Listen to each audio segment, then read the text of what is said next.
Paul Ligorski is back. He's currently running a very successful crowdfunder for his next big draw steal adventure, The Cave of Amber Tears. We talk about the inspiration behind the new adventure and about his process for designing adventures, both for draw steal and other TTRPGs. I'm John Denor, and this is Goblin Points.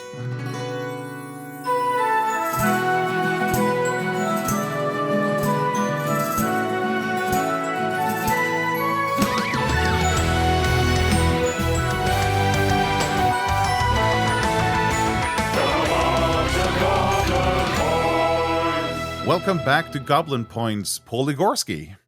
Hey, John. It's great to be back. So, you've been on once before, but that's like over half a year ago. So, Yeah. Introduce yourself and tell us a bit about how you came into the MCDM community back in the day. Very good. Yeah. Well, hi, everybody. Paul Ligorski here. You might know me in the MCDM community or online as Heart of Arcana. And I started with the MCDM community, like many others, as a dungeon master for the Seattle game, as we are fond of calling it online. And immediately found Matt's videos, and like many, was just absolutely hooked. And I think I mentioned this in the last episode, and if I didn't, this is the way I often think about myself, is that like I am the ideal customer, quote unquote, for MCDM. Like everything they do, I'm like, yes, more, please. I just really vibed with everything that Matt was saying, the messages, the presentation, and obviously not everybody has this experience, but for me, everything that I put into practice from his advice videos and so on, just really worked for me. And so I've been a staunch supporter and fan since 2018, I guess. Yeah. I feel like well, and not necessarily an elephant, but and at least something in the room is, of course, your crowdfunder. And while we are recording this and when this goes out, the crowdfunder will still be live. And so far, it's going really, really well. Yes, sure. Yes, it is. My goodness. Good God. Yeah, today we're recording this on November 7th. And as of now, the project is at 103 backers with $3,483. And just for context, the funding goal was $1,000. It funded within the first 30 minutes of it going live on Tuesday morning on November 4th. And yeah, right now the project still has about 20 days left. So, haha, cool. Yes. I'm let me just say real quick, like I'm flabbergasted and so blown away by the support. Many folks probably know this is my first ever crowdfunder. I've released adventures. We talked a lot about them the last time I got to come on Goblin Points. So this was a big risk for me. And I should say it's been a very interesting experience because at every point, what the project needed was the thing that I didn't initially want to do. I didn't initially want to have a print run. It was originally just going to be a digital release. I didn't want to have it contextualizing like money, right, is kind of difficult because I think in the grand scheme of things, especially in tabletop role-playing game crowdfunders, $1,000 as a funding goal is really not that much, especially if we're talking about draw steal. And we know that pretty shortly up here in December, right? Like I know you and I probably can't wait. I'm so excited for the upcoming crowdfunding for Crack the Sun. Yeah. That's so cool. I can't wait for that, man. And so anyway, $1,000, not much of a funding goal, but for me, being a first time ever person to put my work out like this, that felt like too much. Originally, the goal was going to be 500. And then through early backing, I was going to basically fund. And I was like, I need to. And then I got a lot of advice as well from other folks in the space who had released successful crowdfunders. And they were like, hey, and I should also say, incredible timing with the community video that Matt Colville put out. Yes. And got to see the script being developed live in his Twitch streams. And that was hugely inspirational and valuable for me to be like, okay, don't undersell, which I have a really big problem doing. Don't devalue the work by thinking you can reach a broader audience by cranking the price point down. And that's 100% what I was doing. And so if I was honest with myself, like it needed to be at least $1,000 to fund, and community has responded extremely positively in a way that I did not anticipate. I was literally talking with my graphic designer a month ago, and she reminded me of this. I was like, dude, it would be so crazy if it hit $3,000. My God, what is happening? Like, that's impossible. That is impossible. That is not going to happen. And then she was like, hey, remember when you said that? It's like, what is happening? So, wow, is really, that's probably a good button on my reaction. So yeah, thank you for your support. And thank you, everyone who supported the project so far. I've managed to sneak in as the first backer on a few of the crowdfunders, and I suddenly saw Rise Zero's Rise posting on Blue Sky that he was like the 9th backer or something, and I'm like, no, alas, I've launched. I'm so sorry. I've registered for the launch, and now I'm already behind. I apologize. That was a thing that I discovered along the way, that early backing is a thing. That even before the crowdfunder goes live, you can share the link with folks. So I shared it with my friends and family, people who obviously are not the audience for this project.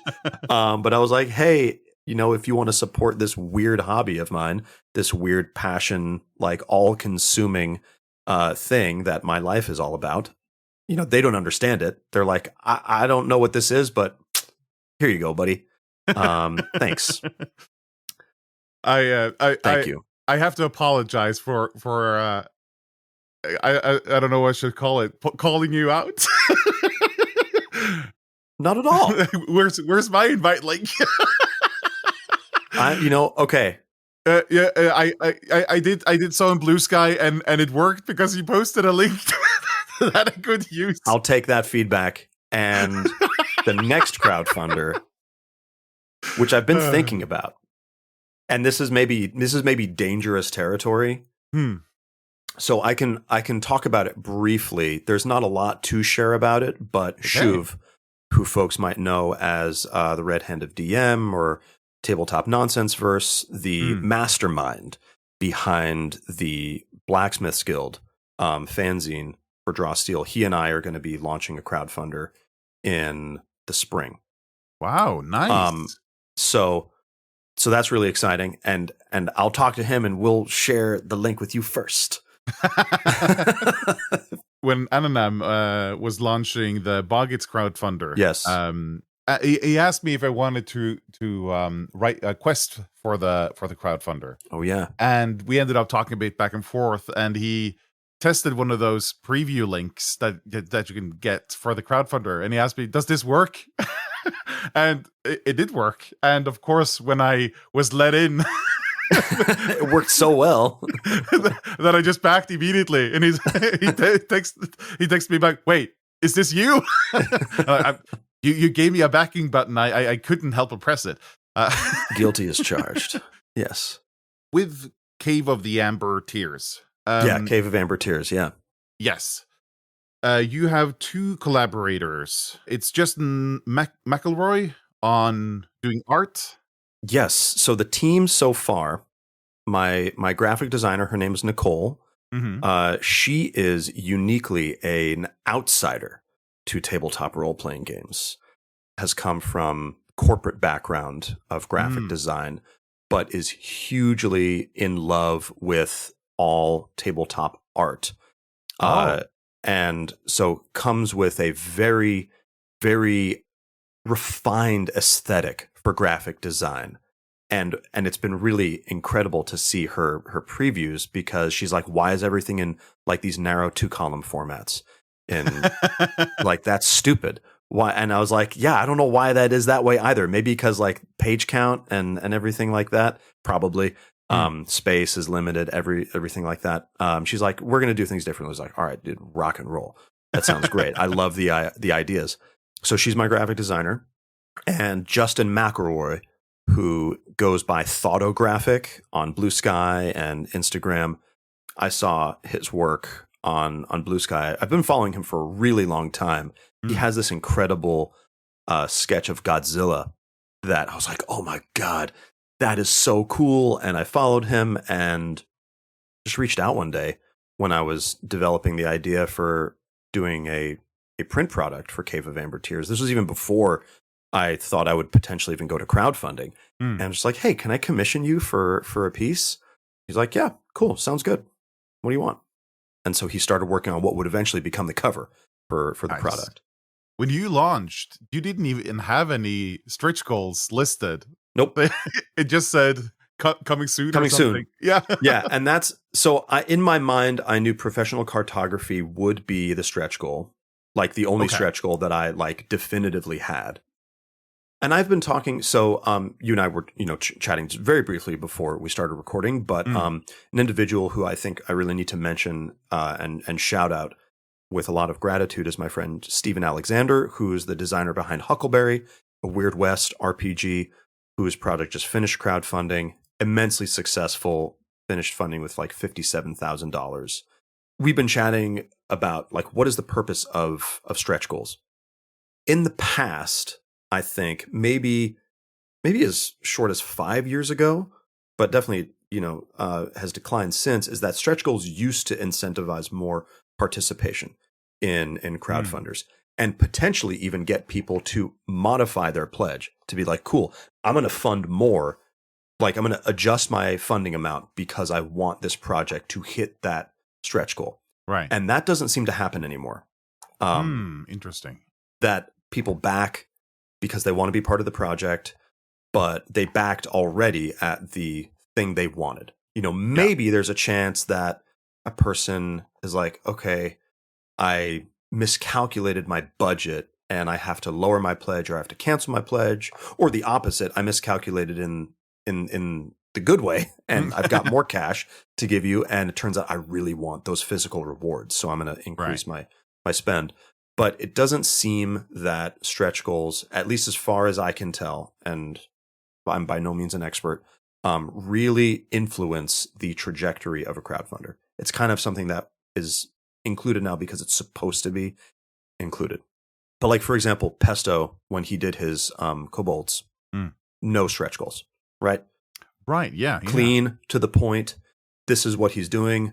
It's digital only, really focused. And I should also shout out him, because his crowdfunding, everything from start to finish was hugely inspirational for me. Just everything about how he ran it and how he structured his pricing and everything like that. Yeah, so I, to your point, I had that in the back of my mind as a stretch goal for professional cartography.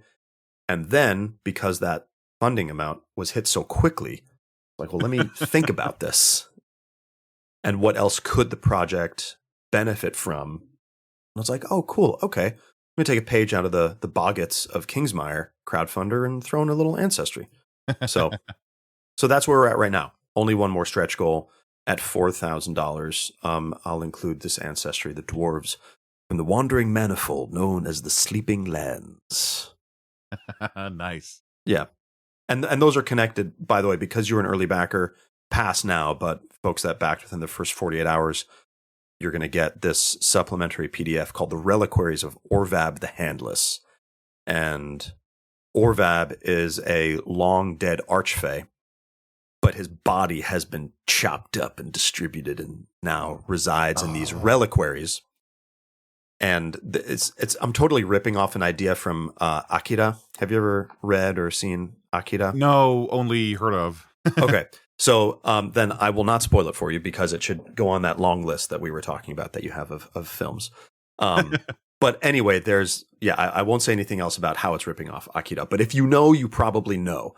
about the reassembly of reliquaries and what they might be able to do to resurrect an entity. In the previous adventures you've written, you've touched on, like in Defy the Stars, Yes. you go to the timescape. And I mentioned last time we spoke that I I read something almost religious or like belief related or faith related in almost Yeah. all of your, at least That was such a phenomenal question, by the way. And I have thought about that quite a lot since.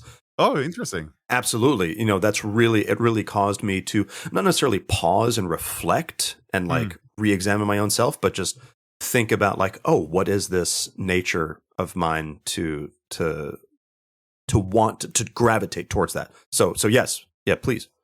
I was just wondering, this time it is Norse inspired. Yes. It's, and I have to say, the art style of Justin McElroy and the kind of, it almost looks like these wood carvings. Yeah. A lot of I watched through a lot of his portfolio, and my God, there's a lot of good art there. Yeah, man. It's so intense. Yeah.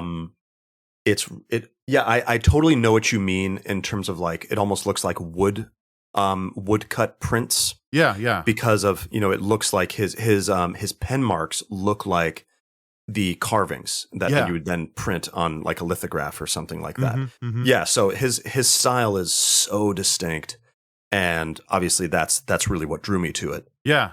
And because, it feels very appropriate to the Norse inspired setting too, in the way that it's a simpler, or not, let's not call it simpler, but it's, well, I don't know how to describe it. I don't know art words. But it feels very fitting to the setting, being inspired by Norse culture and mythology. Yeah, and I think of it as kind of like they go well together. Elemental almost. There's an elemental component that he's able to convey, certainly in the pieces that he's done for me so far, and he'll be doing many more, which is so exciting. And I should say that's really like the great thing about funding so quickly and so well is that like, cool, that just means the product gets to be even more awesome. Like more art. Yes, good. It's going to look so cool. Art and Norse myth is a unique thing, right? Because there's not many. Well, I guess I should say this. Dr. Jackson Crawford, right? Who you might be aware of, and who I think many in the MCDM community are familiar with, especially because Matt Colville interviewed him.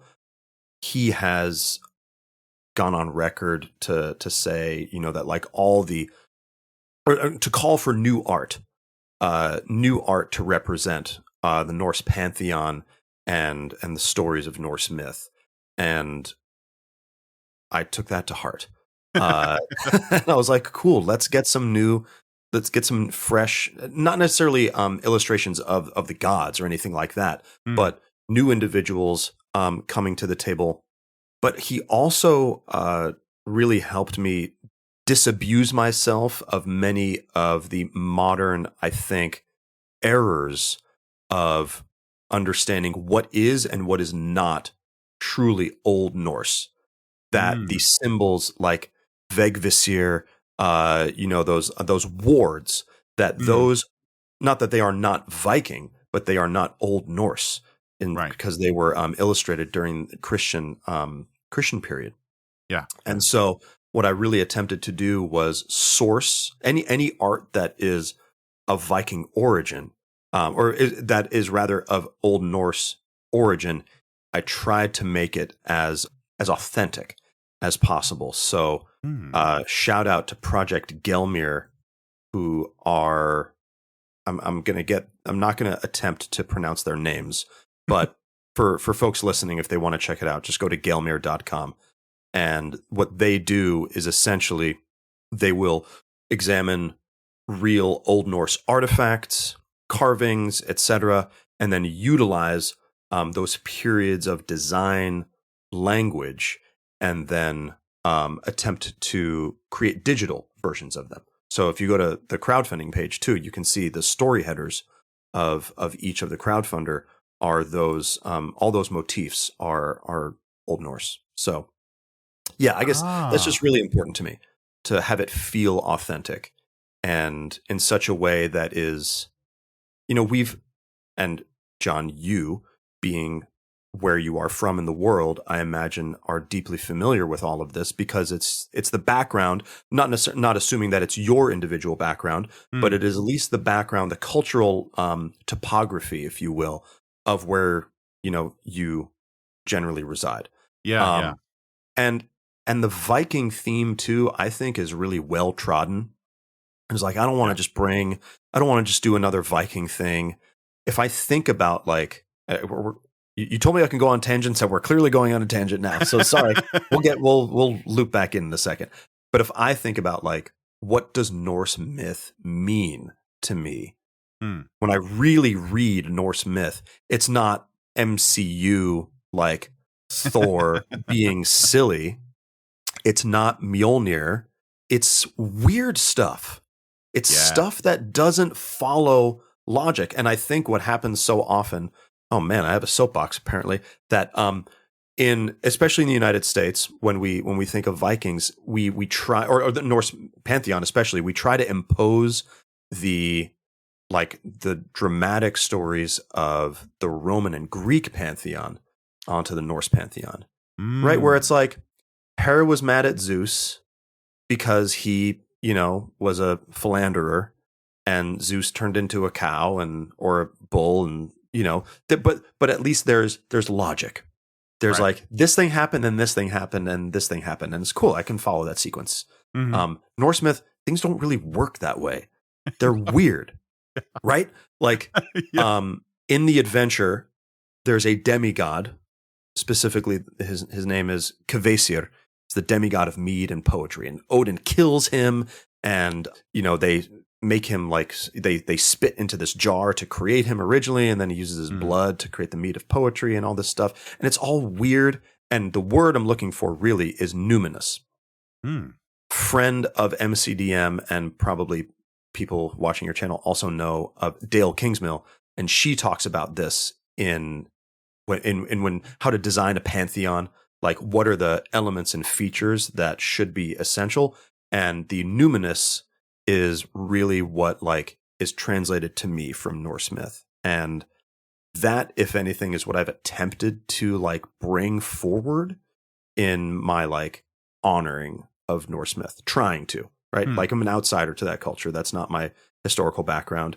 Allegedly, there was 5% DNA for my mom that was Scandinavian in nature. But what does that even really mean? Nobody knows. So yeah, and either way, I'm an outsider to that culture. So that's what I've attempted to do to honor it. I don't know how we got on that tangent. Sorry. I think it's interesting that you're kind of trying to steer a bit clear of the classic Viking stereotypes, let's call it. Yeah, for sure. Absolutely. In large part, at least to me, because the problem with a lot of the let's call it stereotypical Viking imagery that we might know is partly because when Norway became an independent nation, it needed to create its own history. And the Vikings became part of that mythology that this is where we came from. And we viewed that era with rose-tinted glasses and indeed. Yeah. And made up a lot of history that's not necessarily very accurate. Right. Honor. Strength. And it's slavery was an essential component of the economy of Vikings. That's not what I wanted to write about, too. That's not what I wanted the adventure to be about. I wanted people to feel this Old Norse element. And for me, that's really what captivated me and is inspiring to me. I mean, the rune stones, the art from that time, the stories, even the cultural artifacts, the brooches and their blades. All that just fascinates me. It's it's so cool. You've written adventures at this point for a lot of different systems. Mm-hmm. And one of the questions that's been asked by my patrons is, when you're writing for different systems, do you have a different approach for each system to create the adventure, or are there like a general technique that you apply and then you tweak it for which system you're writing for? Oh yeah. Okay. Great question. Thank you, patrons of John Denor.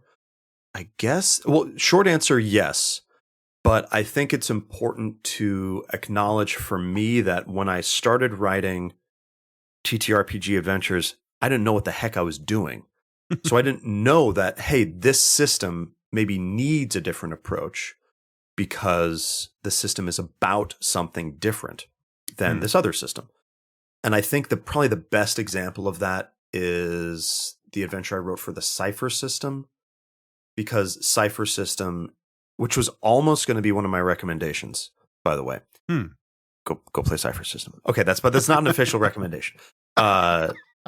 Is it can be about a lot of different things, but it's way more about exploration and discovery than it is about combat and tactical combat, especially. It's not a tactical game. It uses the short, near, far distances as opposed to using the grid at all. You could probably, slam a grid into it and try to do it that way. And I've certainly done that, but it's not really what the system is about. So yeah, that totally changes perspective on how to design a satisfying adventure, right? Like what's going to be the conclusion of a draw steal adventure is most likely going to be some sort of combat. Right.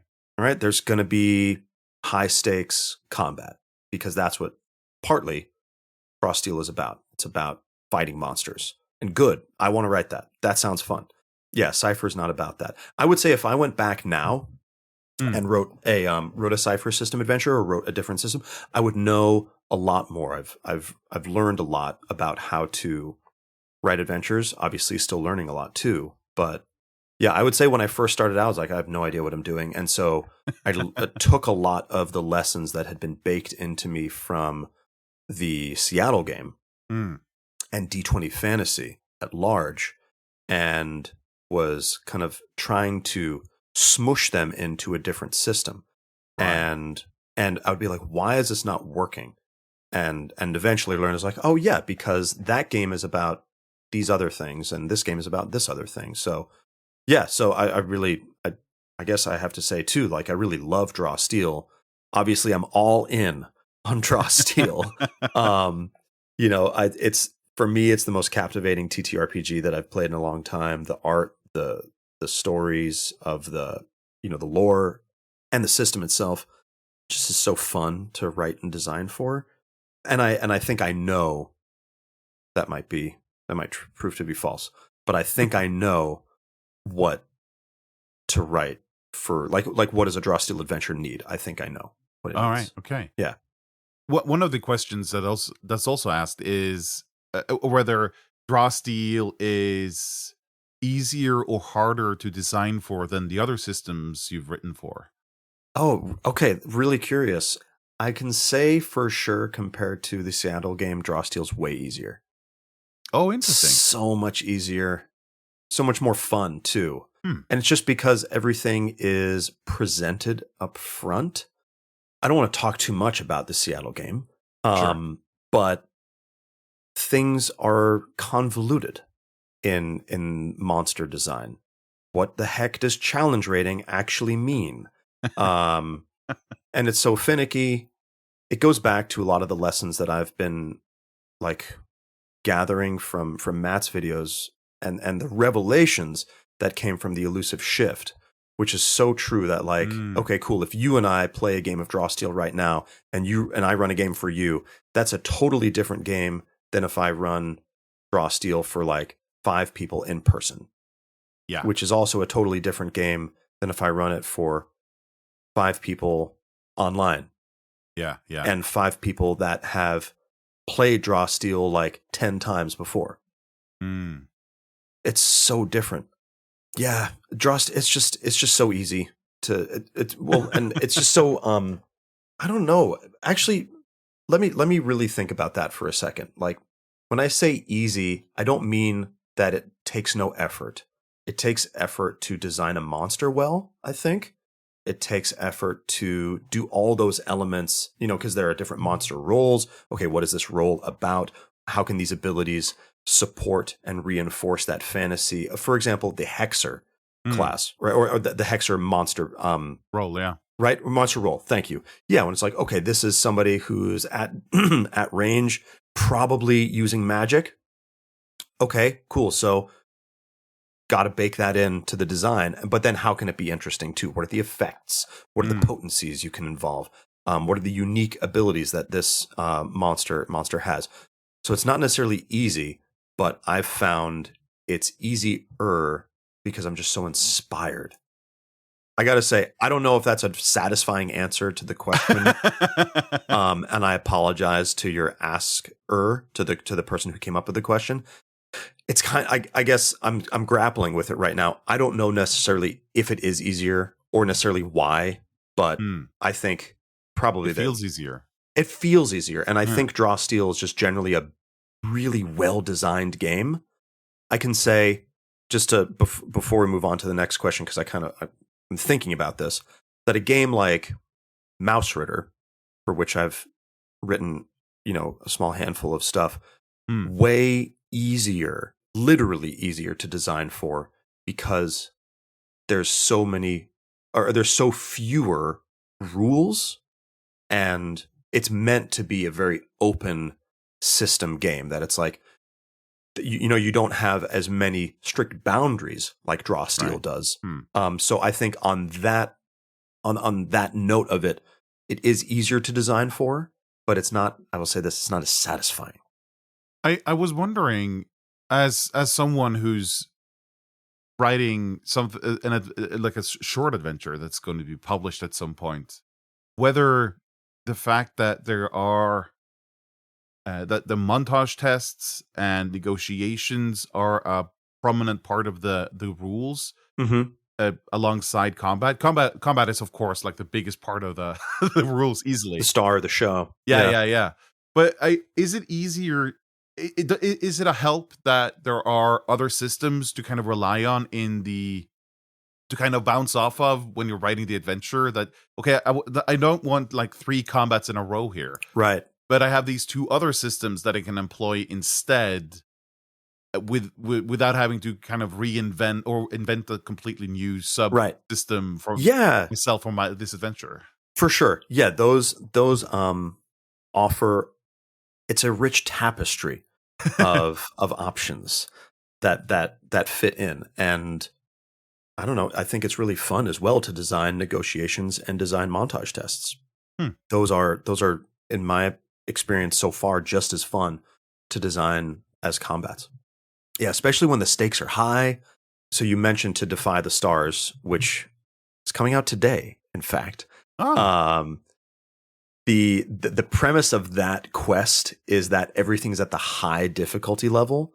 So it was like, it was kind of a challenge that I wanted to take on. Like, okay, cool, design a really hard combat, design hard montage tests. All the skill tests that are required are at the hard difficulty level. Negotiation you can't really make harder per se, because it's always going to be on that sliding scale of interest. I guess you could make it more, and you could make it more difficult if the starting interest and starting patience is really, really low.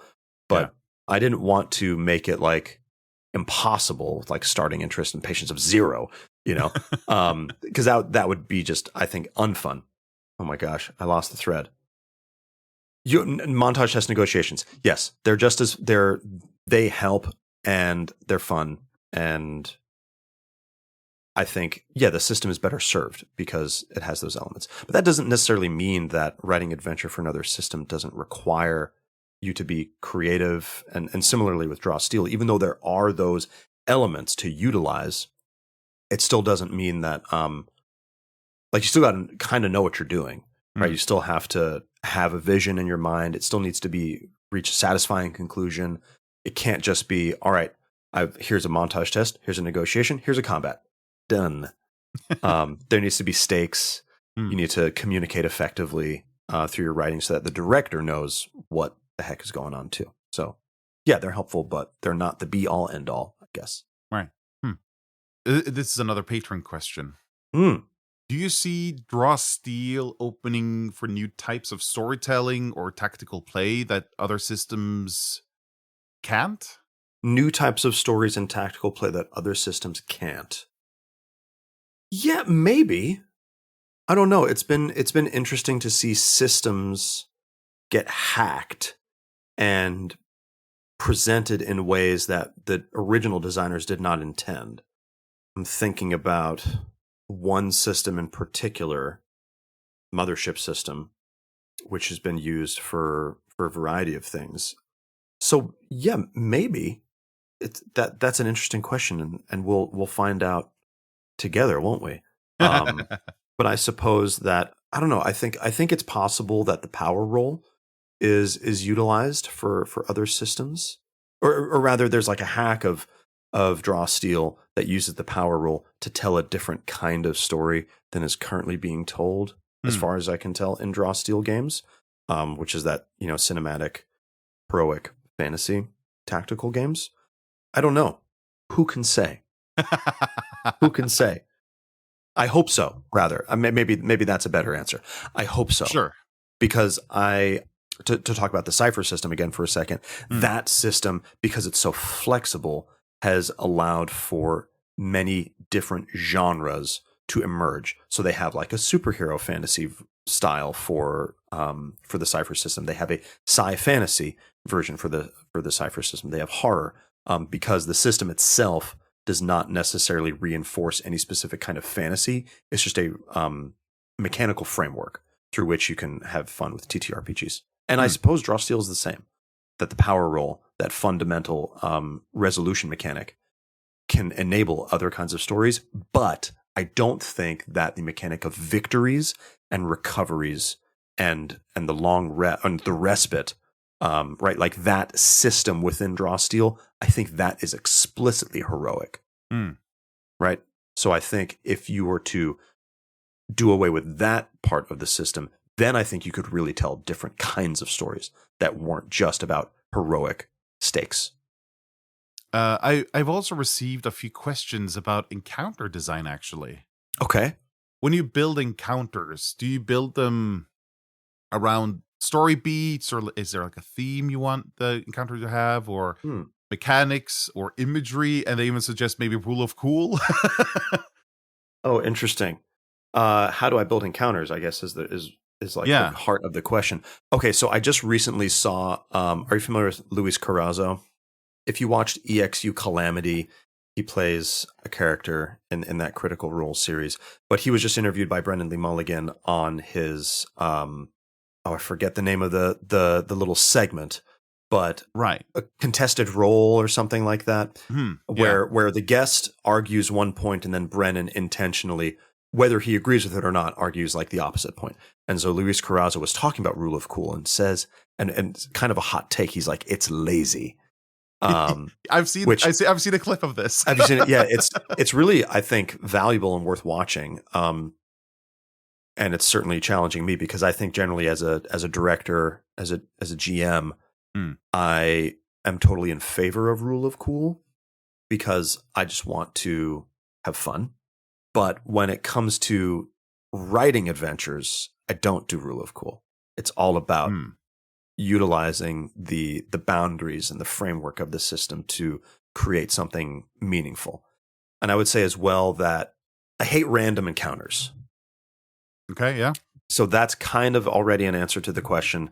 I hate random encounters. I hate it when I'm in a game and the GM is like, okay, cool, roll. And then that'll determine if you fight something. It's like, I don't want to fight something random. I want it to reinforce the narrative. I want it to reinforce like why we're playing. Like what's the conflict. So for that reason, I hate random encounters. And when I design encounters, I don't design random encounters.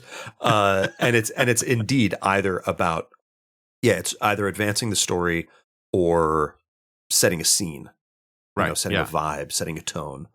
So there's an early combat encounter in the Cave of Amber Tears with these like nightmare-addled frost elves who have gone completely insane. They're probably already insane. That part of Arcadia where they're from, they are highly capricious and whimsical, and will murder you for accidentally putting your butter knife back in an incorrect fashion. Highly inscrutable etiquette. Mm. So they're probably already insane compared to the people that live in Orden. But they're even more insane because they've been experiencing these nightmares for the last 2 weeks and they can't make sense of them. And so the first people they encounter, they're like, cool, you have to die. It's not random per se, like it's hopefully reinforcing what the story's about. But that one clearly is not necessarily driving the narrative forward. It's more about like, what's the setting? What's the scene? Reinforcing the vibe. But I think my favorite encounters to run and to plan and to design are ones that are really meaningful to the story, where like you learn something about the narrative through this combat, and that the encounter doesn't necessarily end when combat's over, because then it's all like the investigation of the aftermath of the battlefield. Like what clues were dropped, like what does the villain, have on their person that can, lead to more questions, more riddles to solve. I love that momentum that can be created. And I think Drawsteel like really does an incredible job with that too. Have you come up with an encounter or encounter design and then struggled with trying to communicate what your intentions with the encounter is to other directors, or trying to kind of translate what's in your head to the paper in a way that makes sense to the person reading it later? Have I struggled with that? I don't think so, but I've never spoken with a person who's tried to run my encounters and they said one thing or another. I'm sure there's always that loss of like the translational loss, because I have in my mind a very specific and explicit image when I'm designing stuff, and I'm sure that that's lost. Or rather, I'm sure that there are elements that are lost, when attempting to convey it through a page, right? Like if I was like talking to you and walking you through my whole thought process, then I'm sure. But also like it's not holy, right? Like it's not sacred. It's just a game, and it's totally cool. And if the person picking it up is like, all right, cool, I dig this vibe, and this sounds like kind of the story I want to tell, and they get there in their own way, even if it's like totally not what I had intended, that's all good. Yeah. There's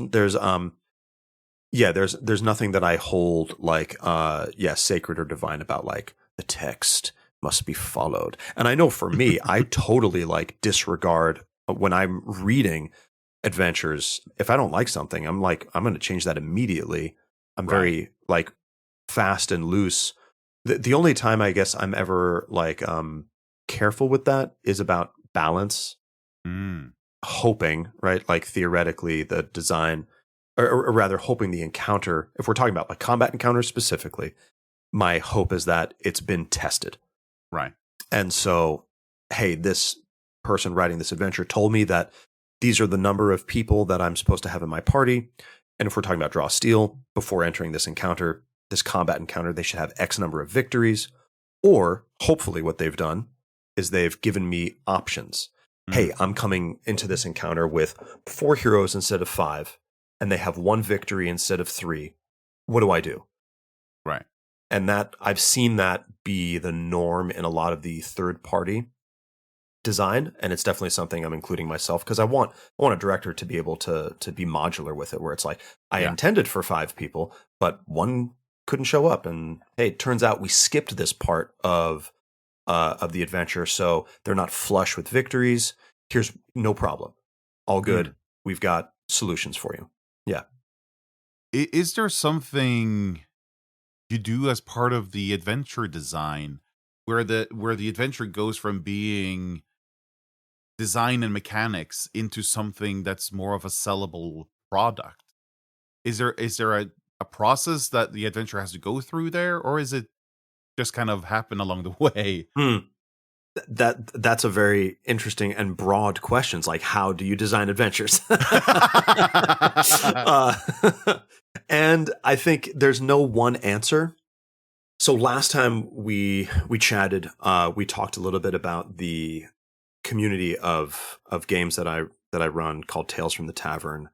And so the for example, the To Defy the Stars adventure came about because I was like, man, I want to run some high level draw steel. Right. I want to run because I've been running draw steel for a while now, even before the official release in July, and it was all low level. It was all echelon 1. Yeah. I was like, I want to see, because I have yet to play in a high echelon game, but I was like, I wonder what it's like to run a high echelon game. I was like, guys, hey, the only people that should sign up for this game are people that are familiar with draw steel. I'm not doing a tutorial. You're going to bring your own characters. We're not doing pre-gens. It's going to be level 7, and everything's going to be really hard. So like, only sign up if that sounds like fun. And people signed up. They were like, yeah, this sounds really fun. Level 7, let's go. And I was like, great. Okay, let's keep on changing the beat. And I was like, man, Zax. Let's make it like Zax related, and timescapey and spacefaring. That just emerged because I had an idea and I ran it, and it was really fun. High level draw steel combat is no joke. Yeah, you really have to. This isn't intended to be an advice video, I guess, but like, you really have to play it as it lays, because I would see some of these like, and I designed all the monsters, but I was using the math presented in the monsters book, and I was like, man, these are devastating, punishing numbers, especially for the elites that I designed. But you gotta play it the way it lays, because it draw steel will for me, it surprised me a lot. I learned a lot from that encounter, by the way. I just gotta say, bloodbound bands, bullshit. BS. No. So they were my bane for that encounter. Yeah, like the heroes, it was no big deal. They burned through a lot of recoveries, but the bloodbound bands allowed them to have this, collective pool of recoveries that they could just like tap into. So yeah, those are now banned at my table if you are in echelon 3, or only 2 heroes can have them, and that's it. Because like I told everyone in the party, like, hey, you can have a 3rd echelon trinket, or up to 3rd echelon trinket, and a level treasure. And they were like, sweet ching, bloodbound bands, baby, let's go. And yeah, it proved to be a very smooth encounter for them. Anyway, back to your pertinent question. How do I design encounters? Like, what is the idea for them? Sometimes it just comes that way, where it's like, I want to run an adventure for my friends, and wow, this idea, hey, it's maybe kind of cool. It's actually really cool, and I think it's viable. Let's drill down on it. Let's make it official. And then sometimes it's I guess that's actually the only way I've ever designed it. Like for draw steel and like real adventures, like that's the only way that I've ever really designed them, is that I wanted to run this idea of set of sessions for my friends, and it turned into a product. Yeah. That's so far, that's 100% of the way that it's developed. Similarly with Cave of Amber Tears. Cave of Amber Tears actually started out as a 5e product. That I was going to release for 5th edition, and the OGL crisis occurred, and I was like, step on the brakes. No. Put this one back into the kiln, and then not shortly after, MCDM was like, hey, we're doing a thing. I was like, okay, cool. Maybe this can be a draw steel adventure. And it's, I think it was actually better served by draw steel than 5th edition.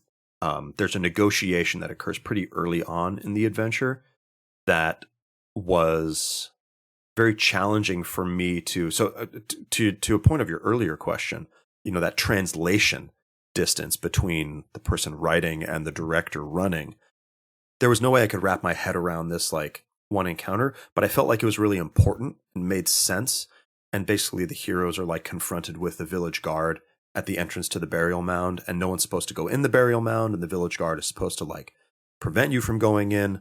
And in testing and for the Seattle game, it all ended up being that the heroes just killed the guards. Like, and that gameplay is kind of incentivized, I think, often in, you know, the murder hobo style. Whatever, that's still fun. But I was like, that's not what this encounter should be about. It should be about like negotiating with your kinfolk. And so I was like, when negotiation emerged, I was like, this is so perfect for this encounter. Right. So yeah. So I guess it's really about, if anything, it's about inspiration. It's about what inspires me, what I'm excited to run for my friends. And so far that's been pretty good. That's worked so far. We are way too quickly running out of time. Oh my gosh. I always ask my guests to bring some kind of recommendation, and now I'm eager to hear what you've brought this time. Thank you, John. I can't believe it. Wow. That flew by really fast. So I struggled to think of these recommendations. I thought at first to like recommend some media, but I thought, and I little did I know that we would talk about inspiration so much this, you know, in this conversation. But what I wanted to recommend were these zines and products, TTRPG products that inspired me to try and create something. So the first one that I'm going to recommend people check out is something called Wormskin. It was done by Gavin Norman. Folks might know Gavin Norman because of Necrotic Gnome and Dolmenwood, or maybe even Old School Essentials, which is, you know, this OSR game, retro clone of Fame, and it's like proto Dolmenwood. But there's a handful of zines, and they're super fairy related, but it's like dark fairy. For folks that know the story, Jonathan Strange and Mr. Norrell, it's like weird magic and fairy. So that's my number one recommendation, is to read Wormskin. It's a very unique kind of fantasy though. The second recommendation I have is the adventure designer Jacob Fleming. He wrote a number of adventures for Old School Essentials. They also, I think some of them were written and released as well for the Seattle game, but specifically the one I'm thinking of is called In the Shadow of Tower Silver Axe. And he did all the art for it. It's super tight. The presentation is just terrific and really fun to read as well. That is an adventure, by the way. Wormskin is not an adventure. It's kind of like Arcadia in that it's material for directors, but it's player-facing and director-facing content. And then last but not least, Cloud Empress. I talked about this, I think, on our last show. It sounds vaguely familiar, yeah. And Cloud Empress is a hack of Mothership. So to that question, you know, using the system to tell different stories, Cloud Empress could not be more different from Mothership. Mothership is sci-fi horror.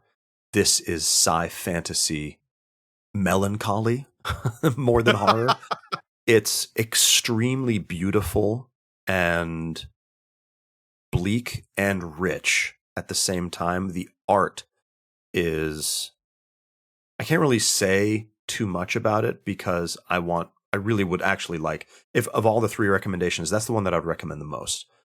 It was hugely inspirational for me because it was the work of one person and this one group of artists who collaborated and created something, in my opinion, quite special and quite beautiful. It's as well very different from Draw Steel. The kinds of stories you're going to tell in Cloud Empress are very different than Draw Steel. It's not a level-based game. You're not bringing on new abilities. It's not about fighting monsters. There is violent conflicts. There's violent encounters, but that's not really what it's about. So I'll leave it there. Those are 3 TTRPG products that were hugely inspirational for me, each one containing their own little nugget of beauty. Thank you so much for coming on again, Paul. Thanks for having me on again. We did what Ananam requested we do. Yes. He demanded, in no uncertain terms, and Jinx, yeah. that you interview me again, and we have we've appeased him, haven't we? I felt like this is the best time to even bring you on with the crowdfunder going this well and everything. Thank you so much. Yeah, it felt like a moment. Indeed. Yeah, and we got this is great. We got philosophical on this one, which I enjoy. So again, thank you so much for coming on, and best of luck with your crowdfunder. Thank you so much. Thank you so much for coming on, Paul. It was a pleasure. So, Paul is just not running a crowdfunder now, but he's also brewing on something in the near future. Paul is truly a adventure powerhouse. If you're listening to this when it drops, there's still a couple of days left in the crowdfunder. You can still get the adventure in PDF or print editions, and the pledges start at $12. I want to thank Seth Lang, Foxtrick, Anton Carmola, and the Dice Society for submitting questions for Paul. If you want to be featured on Goblin Points or know of someone else who should be, leave a comment on YouTube or Spotify, or send me an email on tips@goblinpoints.com. Links to everything, including this script, can be found in the show notes and goblinpoints.com. If you want to support my work, you can become a patron supporter. As a paying member, you can submit questions for upcoming guests. You also get access to premium features on Stall. Stall is a digital toolset for playing and running Draw Steel, digital hero sheets, looking up monsters, or read the core rules. Go to stall.app, STAWL.app. Next episode is on the 5th. That'll be the news roundup for November. See you next time. Snackis.